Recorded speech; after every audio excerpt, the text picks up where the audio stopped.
Welcome to, oh, it's showing the wrong title. Is it? Anyway, if it's showing the wrong title, we had to rearrange things. So today's live is about the mindset shift that you need for hypothalamic amenorrhea, and our team dietitian Kaylee will be with us shortly to share her expertise. For those who don't know, I'll give you some brief background on what is hypothalamic amenorrhea. So hypothalamic amenorrhea is the loss of your period once you've already established your menstrual cycle due to typically a combination of one or all three of the following: not eating enough food, so inadequate energy, over-exercising or too much energy expenditure, and or chronic or high stress. So those three things, particularly if you're combining multiple of them, can cause the signals from your brain, your hypothalamus, to your pituitary gland, to your ovaries to slow right down, which means we're no longer getting that estrogen and progesterone production that obviously helps our menstrual cycle kick over. Now, for those of you trying to conceive, obviously ovulating is an important ingredient in making a baby. So reinstating ovulation is critical when it comes to HA. We see a lot of people with hypothalamic amenorrhea here at the Dietologist, and I recorded a podcast on this recently, which will be out shortly, but something I said on that podcast is so true, and something I say a lot is that on paper, restoring your period with hypothalamic amenorrhea is quite straightforward. You need to eat more food and probably reduce your exercise intensity, duration, and incorporate more rest. And I think that seems so straightforward in terms of the complexity of what you need to do. But the reality of making that happen can be quite challenging. So we wanted to talk to you about one of the key mindset shifts that you need to make when it comes to managing hypothalamic amenorrhea. I will see if Kaylee is here to join us. Let me have a quick look. Bear with us. Hello. Hello. I'm trying to find the best place to didn't even tell me that you had joined. Oh, yeah. Weird. No, I joined a while ago. Yeah. Oh my God. Best place to Talking. I was like, oh, just a few minutes to come. It's fine. How are you? I'm here. I think I'm just gonna have to hold my phone. It's Oh, that's okay. That's okay. Good. So how are you? That's good. It's been a while since you've had you on the live. Maybe you can do a little re-intro of yourself for those who are tuning in. Yes, I am Kay. I am one of the dietitians here at the Dietologist. It's nearly my 3-year anniversary, so wow. Oh my God. Please don't say that. That freaks me out. If you've been following us for a while, you've probably seen my face.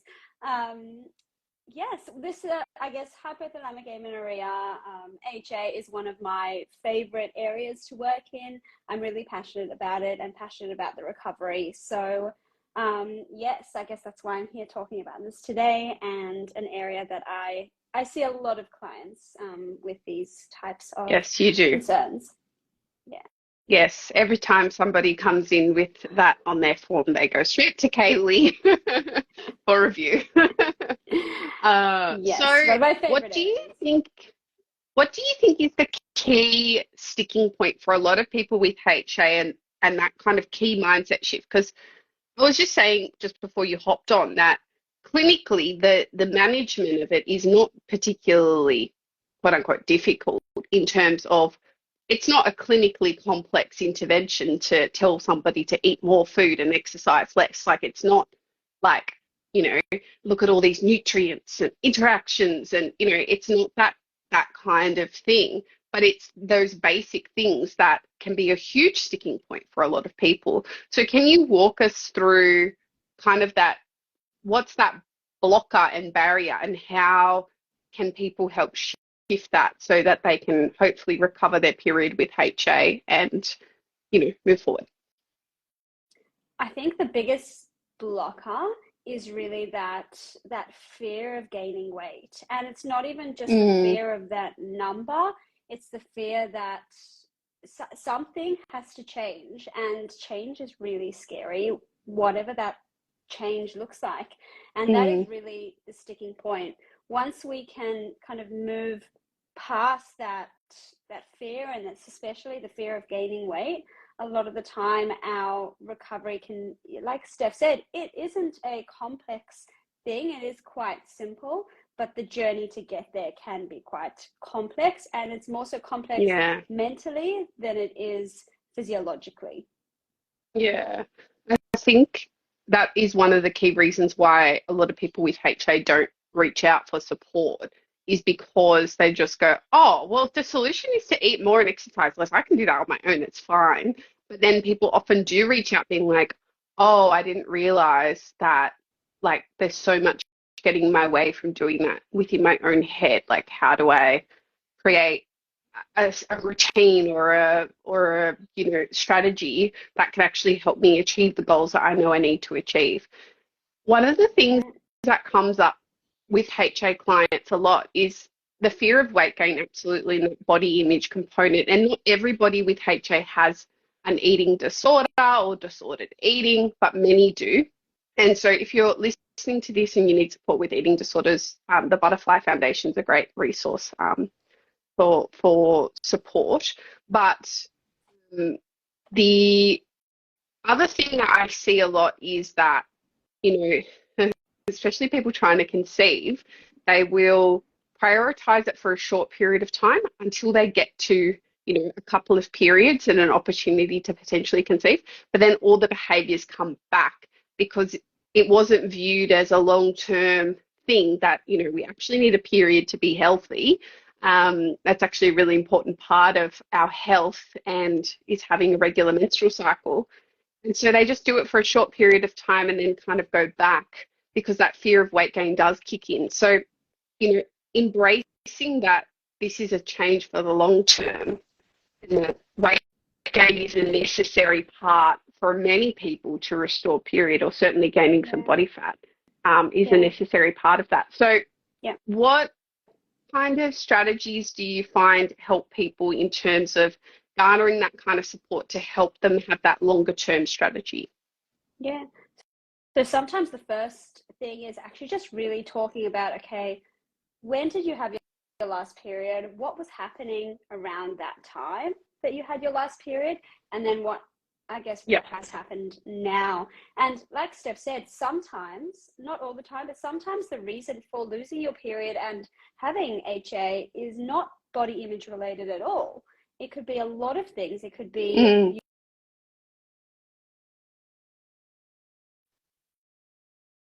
you went out the window.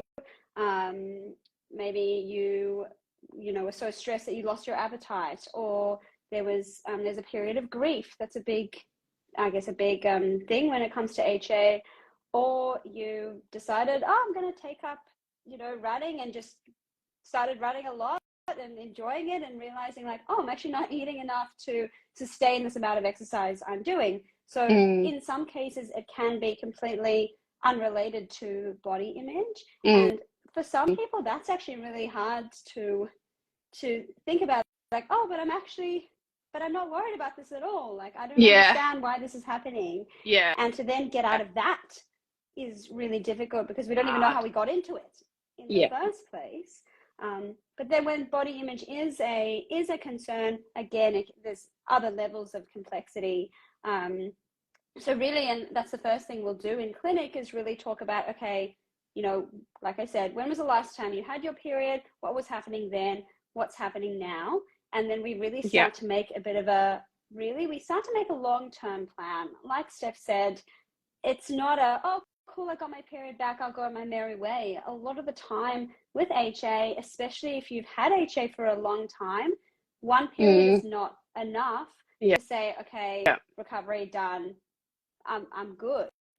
A lot of the time, and especially when we do need to gain weight, and I think, again, this is a really tough thing for people to understand, is sometimes our body just won't have a period at the weight that we were when we had our last period. sometimes that's just Mm. not going to happen, and we actually have to go Yeah. above that level. And again, Yeah. another layer of complexity to think about, like, but I don't understand my body. It was Yes. okay then, like Yes. it was happening then, why can't it happen now? Yeah. And yeah, it can be really, really hard. And I think, yes, firstly, just kind of understanding what's going on is the first step. And then the second Mm. step is to really get a team around you. Mm. This, even though it's not necessarily a complex physiological issue, it's a complex mental thing. Even if you don't Yeah. have body image issues, Yeah. it's complex. It can Yes. be. And that's why you really need to make sure that you have a team around you. You have your GP, Mm. get yourself a really good GP who understands what you're going through, Yeah. who acknowledges that this is a thing. Mm. And then your GP will also be able to, if you need, get you some support in other ways, Medicare support, to see a psychologist. Again, like we said, it's a really complex mental issue. Even if you don't have body image issues, Yeah. it doesn't mean this isn't a mental thing. Psychologists are so extremely helpful in this recovery journey. And then Yeah. obviously your dietitian to help with, okay, what do we actually need to eat to Yeah. get that period back? Yeah. And having that team approach is really, really important, and will just Yeah. make your journey easier for you. Absolutely. Take that load off you a little bit. And also, like somebody to help that accountability element, because it's really easy to talk yourself out of doing, oh, it's just been really busy this week. I've been super stressed. Exercise is my mental health relief. So I went for a really long run and I didn't, eat enough or whatever it is. And so like having those people there can like, okay, so how do we need to, working with the psychologist, how do we need to help you when you're feeling really stressed? If exercise is the only thing you've ever used to manage stress, we need to find other healthy ways that we can manage stress without, prolonged and excessive energy expenditure whilst we're working towards this goal. And I think the other thing is, for a lot of people, they feel very scared that they're never going to be able to exercise in the way that they want to again. And for many people, sometimes that's true and sometimes that's not true. It's very individual and depends all about like that starting baseline as well. So that's an important thing. And I think absolutely finding those support structures are so critical. And another person that may be relevant for some people as well is seeing an endocrinologist who knows about this kind of hormonal dysfunction, isn't just going to tell you that you have PCOS, which you can also have PCOS and HA at the same time, lean PCOS typically, and HA at the same time.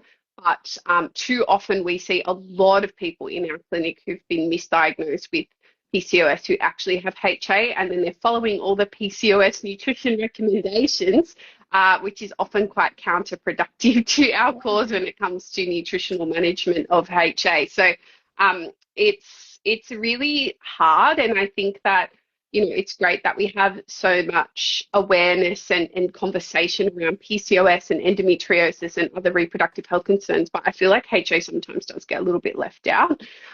So for those of you who are like struggling with having a menstrual cycle or suspect that maybe something's going on in this department, then please reach out, because there is support available. And it's like, having spoken to, and Kay, I'm sure you can attest to this, like people try to do it alone for a period of time often before coming to see us, and the difference it makes to have that support, that regular check-in, that ability to troubleshoot and all that kind of stuff really does make a world of difference to people. Yeah.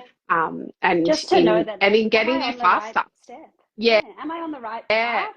Or am I, putting myself in even getting myself even further into this? And Yeah. sometimes we don't know where we actually are on this trajectory, and it can be really difficult without having that support around us, especially the support of health professionals who understand and who do this day in and day out.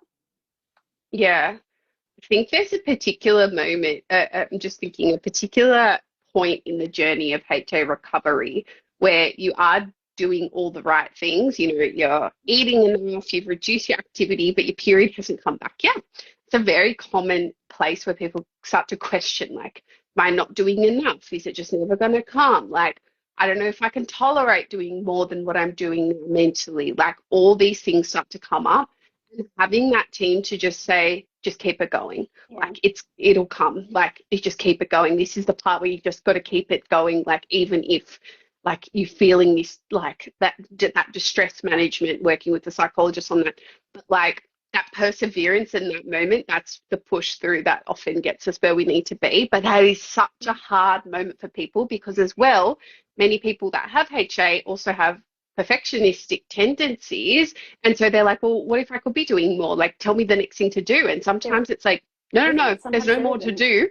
Yeah, there's no more to do. You just got to keep, we just need time doing this exact same thing. So I think having that support is so, so crucial in that regard.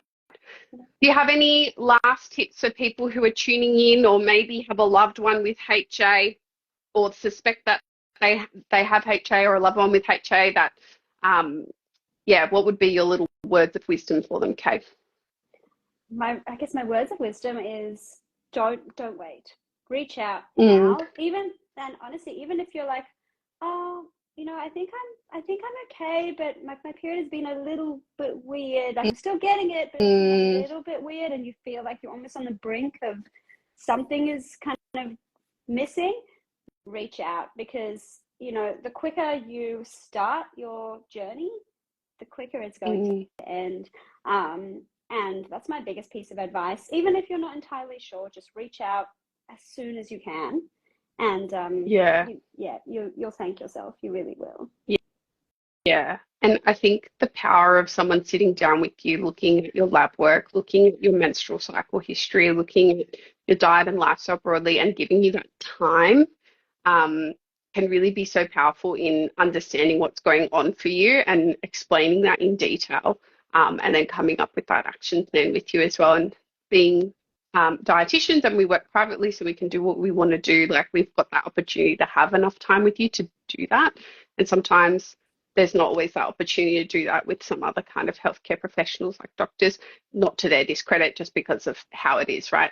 But 15 minutes in these kinds of scenarios sometimes isn't quite enough to kind of get to the crux of it. So absolutely, I agree with you. Reach out, even if you're uncertain, even if you're not sure that that might be going on for you, and we can help point you in the right direction. Absolutely. Yeah. Thanks so much, Kay, for joining us. If you need Welcome. one-on-one support, send us a DM, and we would be happy to give you the next steps that would be right for you. We can tee up a discovery call with Kay to chat about your HA management and what might be the right next steps for you. Otherwise, everyone have a beautiful Thursday, and we will post this to the grid for later. And apologize about the mislabeling. Instagram's having a fit, to be honest. But we did rearrange things, but I can't then re-edit the titles of everything. So But we will be annoying. doing one on embryo transfer soon. So wait for that one. I'm sorry. I didn't mean to clickbait you all. I did edit it, but I'm not sure if it works. Ah. Anyway, all right, everyone. Have a great day. Thanks, Kay. Chat Anytime. soon. Bye. Bye.